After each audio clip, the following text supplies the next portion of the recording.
everybody, to another exciting week of fantasy football right here on the Bread Channel. We are slowly becoming a league of blowouts as 5 of last week's matchups ended with the winner winning by 20 plus points. Slices are beginning to rise as they prove to be a well put together batch of dough, while others are collapsing from the lack of yeast. That's right, Tom. Can't have a good loaf without yeast. You don't get the rise without the yeast. Without the yeast, you're just a batch of dough. I literally just said that. Well, I'm saying it again for dramatic effect. Plus, I'm the reigning champ and people listen to gold, not people in last place. Before the first kickoff on Sunday was really the only time Tom actually stood a chance against Mondo. By the end of the first quarter, it was already over as Tom lost both his starting wide receivers to injury, while Mondo received solid production from the entirety of his lineup. And when I say entirety, that includes his bench too. Mondo's bench outperformed Tom's starting lineup 100 to 83. That's how you know Tom's team sucks. Winner? Mondo. You can't spell bass without ass. And this week we learned that even a team as stacked as Landon's is capable of playing just like that. Ass. Meanwhile, Caleb's decision to draft every single wide receiver in the NFL finally paid off, as his pass catchers combined for nearly 70 points this week. Maybe share the love, dude. Winner? Caleb. Leave it to Lon to kick a man while he's down. Santi's team had one of the most horrific outings in recent Loaf history, and to make matters worse, the score could have been worse. Going into Monday night, Lon was up by nearly 60 points, and for whatever reason, threw Santi a bone by benching Zeke, who ended up with 25 points. If there's a tie at the end of the season with Lon and whoever else, let's remember this moment, because it very well might be a season changer. Winner? Lon. In the battle for first place, Maddie walked out fully baked while JT was left in the oven. Maddie has fantasy down to a science as all of her ingredients melded together to form a perfectly shaped team win. JT, to his credit, put in a valiant effort, however, was eventually overwhelmed by Maddie's chewy goodness. To add insult to injury, Maddie's defense had roughly negative 7 points, meaning JT is lucky for the matchup being as close as it was. Winner? Maddie. In this week's battle for second to last place between Raul and Bilo, we were all given a valuable reminder of who is ultimately in charge in fantasy football. Fucking injuries.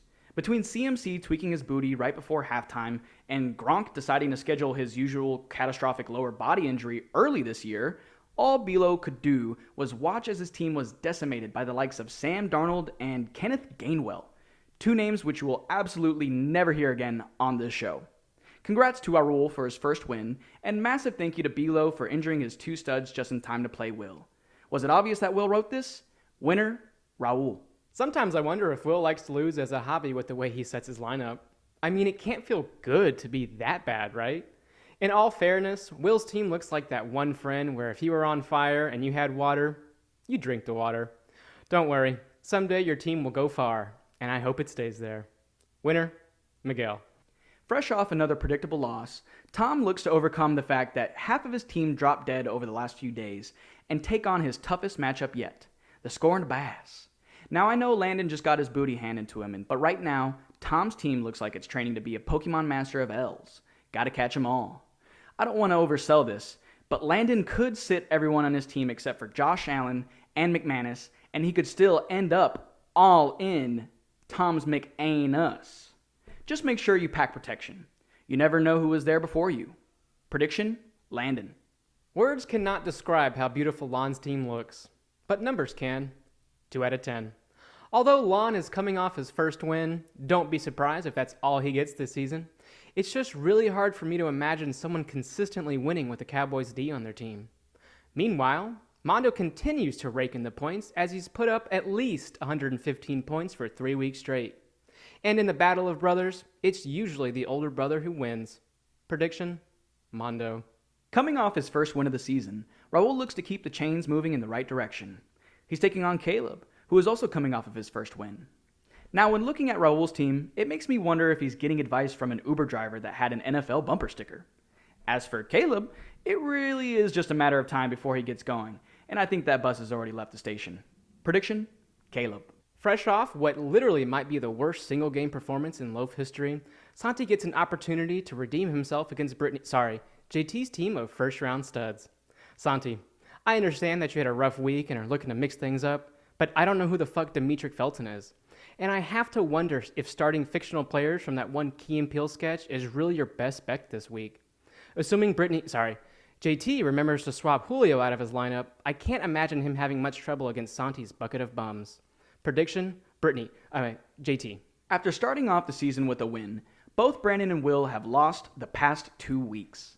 Looking to get back into the win column, both teams are getting desperate. Brandon is starting an injured Gronk, who has already been ruled out for the week, while Will doesn't even have a kicker. Not sure what the strat is, but I'm not here to judge the managers. I'm here to judge their teams. And right now, both teams look like a toilet that's due for a scrubbing. Prediction, Brandon. Compared to Maddie's team, Miguel's team looks like a stale ham sandwich. I know Miguel won last year and his team was a treasure and all, but he's about to get buried. Like dinosaurs buried.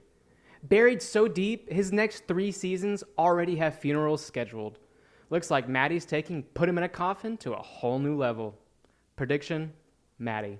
After today, we'll be a quarter into the season. It's hard to believe it's going by so fast. Well, when you lose as much as you do, it's pretty easy to believe why it's going so fast.